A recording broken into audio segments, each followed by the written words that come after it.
السلام علیکم دوستوں، آج آپ لوگوں کے سامنے رمضان شریف میں سارے شیطان قید ہو جاتے ہیں تو پھر انسان کو بہکاتا کون ہے، جس کا مکمل بیان مفتی سلمان اظہری صاحب کی ویڈیو کے مادھیم سے آپ لوگوں کے سامنے پیش کر رہا ہوں۔ آپ لوگ اس ویڈیو کو مکمل سماعت کریں۔ چلیے ویڈیو کو اسٹارٹ کرتے ہیں۔ میں آپ سے پوچھتا ہوں، جی آج رمضان میں یہ بہت ضروری ہے، جی کیونکہ رمضان ہونے کے بعد بھی سب کو پتا ہے کہ چاند دکھتے ہی اللہ شیطانوں کو قید کر جی لیتا جی ہے، جی بے شک یہ سب کو پتا ہے۔ حدیث پاک میں بھی سرکش جنات اور شیطان جی دونوں قید ہو جی جاتے ہیں، ان کو قید کر دیا جاتا ہے، جب تک چاند نہیں دکھے گا یہ نہیں آئیں گے۔ جی لیکن جو 11 مہینے ہم بلیم ڈالتے تھے شیطان پر کہ ہم سے برائیاں ہو گئی، گناہ ہو گئی، کیوں؟ ارے شیطان ایسا کرا دیا، شیطان ویسا کرا جی دیا۔ جی اب رمضان میں کون کرا رہا ہے؟ شیطان تو ہے نہیں، پھر فجر میں سوتا کیوں ہے؟ جی جی بغیر نماز پڑھے ٹانگ پھیلائے ویسی نماز قضا جی کرے۔ کون سا شیطان تمہیں سلایا؟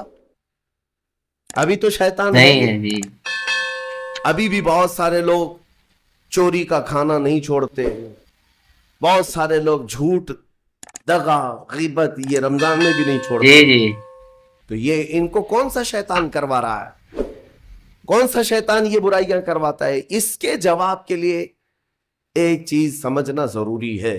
جی یہ بات تو مشہور ہے کہ ساری برائیاں شیطان کرواتا ہے، جی ابلیس جی جی کرواتا جی ہے جی نا؟ جی بالکل لیکن آپ کو وہ واقعہ معلوم ہے جب آدم علیہ السلام کو اللہ تعالیٰ نے پیدا کیا جی اور سارے فرشتوں سے کہا کہ سجدہ کرو؟ کل ہی کی تفسیر میں نے عرض کیا، اس میں ابلیس بھی تھا۔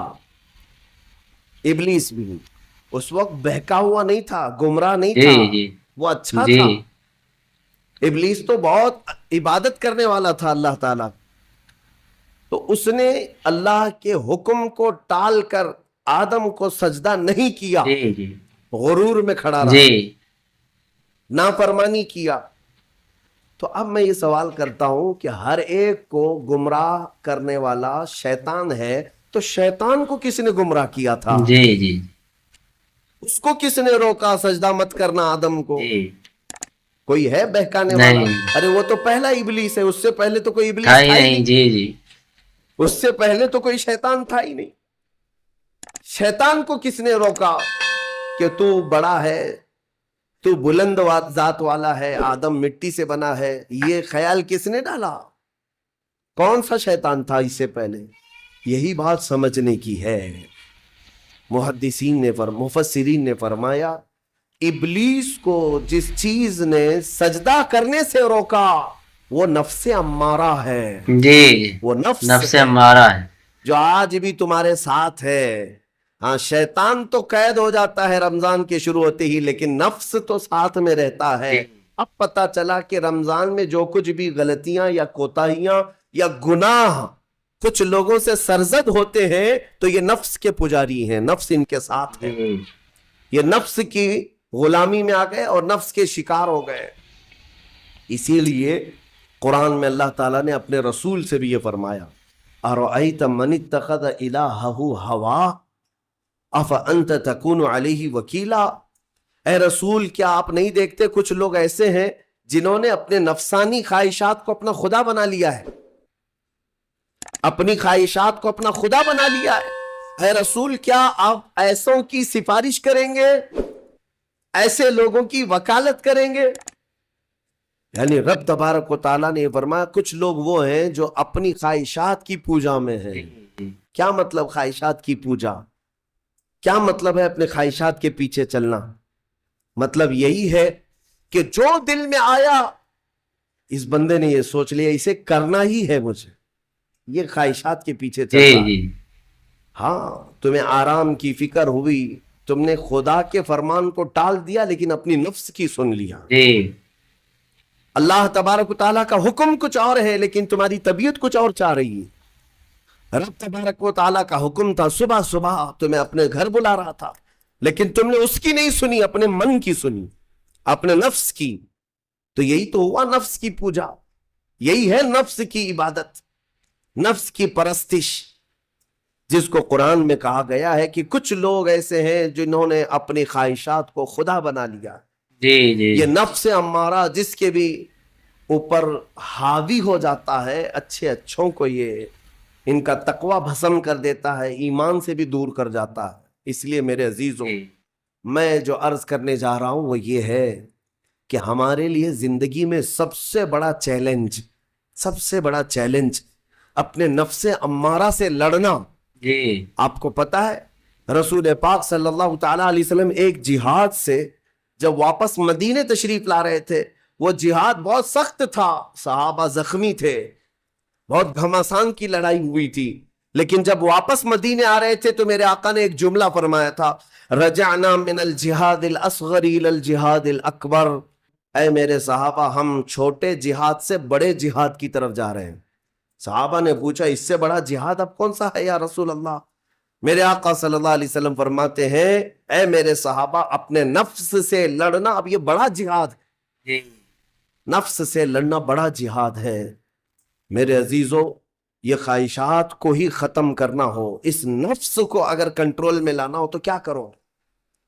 نفس امارہ سب کے پاس ہے۔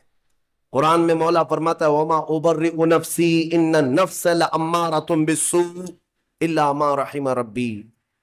کوئی اپنے نفس سے بچ نہیں پائے گا سوائے وہ شخص جس پر میرا رب رحم فرمائے۔ جی جی جی اللہ کا رحم جس پر ہو گیا وہ اپنے نفس سے بچ جائے گا۔ بے شک سبحان اللہ۔ میں آپ کو ایک دعا بتاتا ہوں، حضور پاک صلی اللہ علیہ وسلم اگر دعا کرتے تھے تو اس سے آپ کو اندازہ ہو جائے گا کہ یہ کتنی امپورٹنٹ چیز میں آپ کے سامنے کہہ جا رہا ہوں۔ کون سی؟ حضور جب دعا کرتے تھے تو یوں کہتے تھے اللہ کی بارگاہ میں، اللہم لا تکلنی الی نفسی طرفت عین۔ اے اللہ تو مجھے میرے نفس کے حوالے ایک منٹ کے لیے بھی مت دینا، تو اپنی حفاظت میں رکھ۔ حضور جب یہ دعا کرتے تھے کہ مجھے میرے نفس کے حوالے ایک منٹ کے لیے، طرفت عین کہتے ہیں پلک جھپکنے کے برابر، اتنے ٹائم کے لیے بھی اے اللہ تو مجھے میرے نفس کے حوالے مت کرنا، تو اپنی حفاظت میں رکھ۔ سید الانبیاء جب یہ دعا کرتے ہیں تو اندازہ کرو اے مومنوں، نفس کی تباہ کاریاں کیا کیا ہیں، یہ کتنوں کو ہلاک کر دیتا ہے، کتنوں کا عمل ضائع کرتا ہے، کتنوں کا ایمان ختم کرتا ہے۔ اب میں جو بات کہہ رہا ہوں وہ یہ توجہ سے سنو، یہ نفس امارہ جس نے شیطان کو بھی گمراہ کیا، شیطان کو بھی بہکا دیا، یہ نفس آدم کو سجدہ نہ کرنے کا جو غرور پیدا کیا یہی نفس امارہ تھا۔ اس نفس امارہ کو اگر کوئی کنٹرول کرا سکتا ہے تو وہ ماہ رمضان المبارک۔ واہ واہ واہ، سبحان اللہ سبحان اللہ۔ یہی ہے رمضان کی فضیلت۔ رمضان المبارک اس لیے تمہیں دیا گیا کہ بڑی بڑی طاقتیں تمہارے نفس کو قابو میں نہیں کر پائیں گی، لیکن رمضان کے روزے تمہیں کنٹرول میں لے آئیں گے، کنٹرول میں لائیں گے۔ اب سمجھ میں آیا؟ جی سمجھ میں آیا۔ روزے کیوں رکھائے جا رہے ہیں؟ ارے گرمیوں کی شدت ہے، ادھر حلق سوکھا جا رہا ہے، پیٹ سے لگ جاتا ہے۔ ان لوگوں کو پوچھو روزہ کیسا ہوتا ہے جو مزدوری کرتے ہیں، ان لوگوں سے پوچھو جو دن بھر کام کاج کرتے ہیں۔ میرے عزیزوں، روزے رکھنے کے بعد کیا رب تبارک و تعالی کسی کو اس کی طاقت سے زیادہ تکلیف دینا چاہتا ہے؟ نہیں میرے عزیزوں، وہ رحمان ہے، اس نے جب تمہیں ماں کے پیٹ میں 9 مہینے رزق دیا تو کیا کائنات میں نہیں دے گا؟ بالکل دے گا۔ تمہیں ماں کے پیٹ میں بھی رزق دیتا رہا۔ تم جب دنیا میں آئے، تمہارے ماں کے سینے میں خون سے دودھ کس نے بنایا؟